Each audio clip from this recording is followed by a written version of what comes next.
Morning everyone. मखाना की खेती हेतु अग्रणी जिला कौन सा है? मुजफ्फरपुर। मखाना तालाब, झील, दलदली क्षेत्र के शांत पानी में उगने वाला पोषक तत्वों से भरपूर एक जलीय उत्पाद है। बिहार के दरभंगा, मधुबनी, समस्तीपुर, सहरसा, सुपौल, सीतागढ़ी, पूर्णिया, कटिहार जिले में इसका सर्वाधिक उत्पादन किया जाता है। देश के कुल मखाना उत्पादन का 88% बिहार राज्य में होता है। तो ये पॉइंट बहुत इम्पोर्टेंट है। देश में कुल मखाना का उत्पादन 88% बिहार राज्य में होता है। विश्व विकलांग दिवस निम्न में से कब मनाया जाता है? लोगों को विकलांगता के विषय में जागरूक करने के लिए 3 दिसंबर को विश्व विकलांग दिवस मनाया जाता है। समस्याग्रस्त बालक का पता लगाने की विधि कौन सी है? Case study. तो केस स्टडी यह एक अच्छा माध्यम है। समस्याग्रस्त बालक का पता लगाने के लिए केस स्टडी की जाती है। केस स्टडी विधि का सहारा लिया जाता है। इस विधि के अंतर्गत अलग अलग स्थितियों में अलग अलग समस्याओं का अध्ययन किया जाता है ताकि बालक का उचित उपचार किया जा सके। ग्रीष्म ऋतु सर्वोत्तम वस्त्र कौन सा है? सफ़ेद कपड़े ऊष्मीय विकिरण के बुरे अवशोषक बैड एब्जॉर्बेंट होते हैं।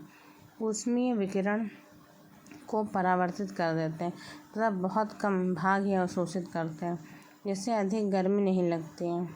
ग्रीष्म ऋतु के लिए सर्वोत्तम वस्त्र सूती होता है। सूती वस्त्र का निर्माण कपास से होता है। चलिए कुछ और क्वेश्चन देख लेते हैं। जल अपव्यय को रोककर समुचित जल का प्रबंधन मैनेजमेंट तथा वाटर हार्वेस्टिंग के द्वारा जल समस्या का निराकरण किया जाता है। पर्यावरण शिक्षण को बाल केंद्रित बनाने हेतु प्रभावशाली विधि निम्न कौन सी है? इनमें से सभी। भ्रमण, बागवानी, समूह कार्य। पर्यावरण को बाल केंद्रित शिक्षा बनाने हेतु सबसे उपयुक्त विधि भ्रमण, बागवानी एवं समूह कार्य। इस विधि के अंतर्गत बालक उत्सुकता पूर्वक शिक्षा एजुकेशन ग्रहण करता है।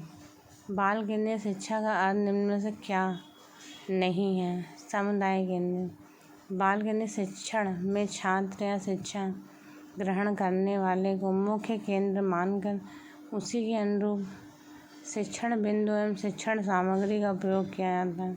समुदाय केंद्रित शिक्षण बाल केंद्रित शिक्षण नहीं है। पर्यावरण शिक्षण की प्रभावशाली विधि कौन सी है? डी, प्रयोगशाला। पर्यावरण शिक्षण की सबसे प्रभावशाली विधि प्रयोगशाला विधि है, लेबोरेटरी मेथड। इस विधि में ज्ञान की प्राप्ति स्वयं द्वारा प्रयोग करके की जाती है। पाठ्यचर्या को अपेक्षाकृत प्रभावशाली बनाने हेतु उसका निर्माण निम्नलिखित में से किस स्तर पर किया जाना चाहिए? जिला। पाठ्यचर्या को अपेक्षाकृत प्रभावकारी बनाने हेतु उसका निर्माण जिला स्तर पर करना चाहिए। तंबाकू की आदत किससे होती है? निकोटीन। तंबाकू के नियमित सेवन से उसमें उपस्थित निकोटीन के कारण तंबाकू खाने की आदत पड़ जाती है। चलिए कुछ और क्वेश्चंस देख लेते हैं।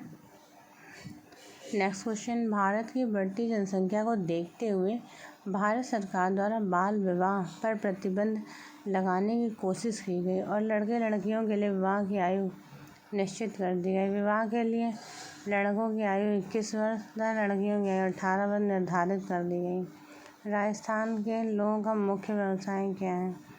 राजस्थान के लोगों का मुख्य व्यवसाय कृषि है। राज्य के लगभग 73% जनसंख्या कृषि कार्यों में लगी हुई है।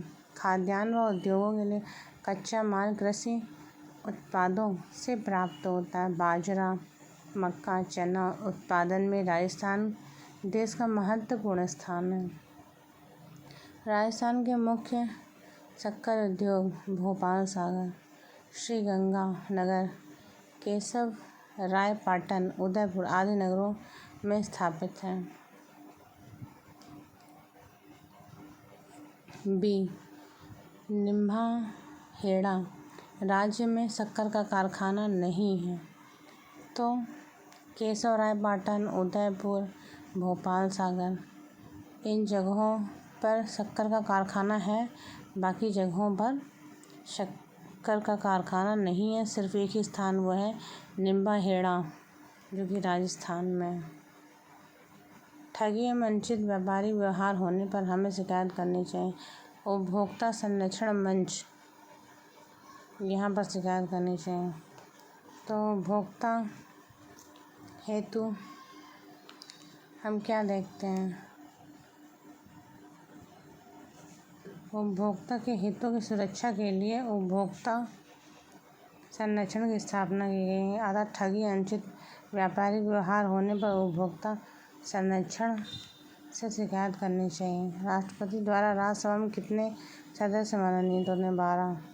राज्यसभा संसद का ऊपरी सदन है। इसके सभापति उपराष्ट्रपति होते हैं।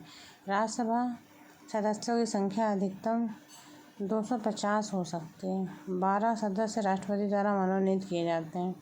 यह व्यवस्था आयरलैंड के संविधान से ली गई है।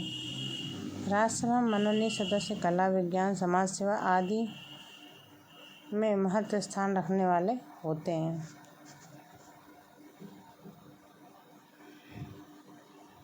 प्रधानमंत्री रोजगार योजना का शुभारंभ 1993 में किया गया। इसके अंतर्गत शहरी एवं ग्रामीण युवकों को रोजगार उपलब्ध कराना है। संसार में अधिकतम ट्यूबवेल किस देश में है? डी, भारत में।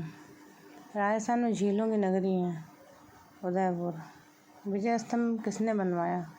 महाराणा कुंभा ने। विजय स्तंभ महाराणा कुंभा ने मालवा सुल्तान महमूद तथा गुजरात के सुल्तान अहमद शाह पर 440 ईस्वी में अपनी विजय के रूप में स्मृति चिन्ह के रूप में बनवाया था। इसके बहिर्भाग में धार्मिक शिलालेख और नक्काशी कार्य अति सुंदर दर्शनीय है।